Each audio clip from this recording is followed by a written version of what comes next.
हो हई रंगदार हो रंगदारी करीले। जेल वाला खेल हम बचपन से खेलिले। जेलवा वाला खेलवा हम लइके से खेलिले। चढ़ल बा जवानी रंगदारी करीले। चढ़ल बा जवानी रंगदारी करीले। जेलवा वाला खेलवा हम बचपन से खेलिले। जेल वाला खेल हम बचपन से खेलिले।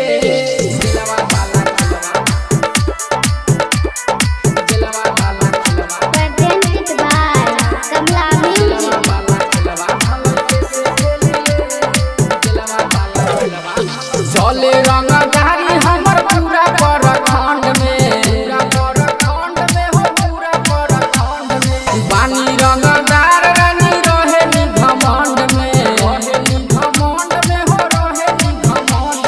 चले रंगदारी हमर पूरा प्रखंड में। बानी रंगदार रानी रहे नी घमंड में। पुलिस प्रशासन से हम नहीं डरिले। पुलिस प्रशासन से हम नहीं डरिले। जेल वाला खेल हम लइके से खेलिले। जेलवा वाला खेलवा हम छोटे से खेलिले।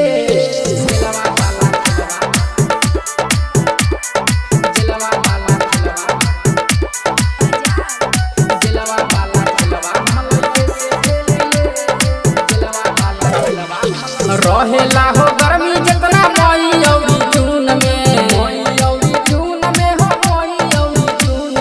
भरल बाटे सुन हमरा नसे नसे खून में।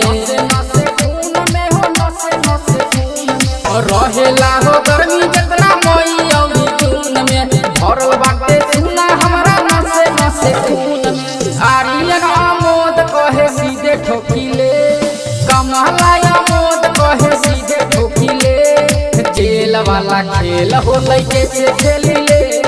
जेलवा वाला खेलवा हम छोटे से खेलिले।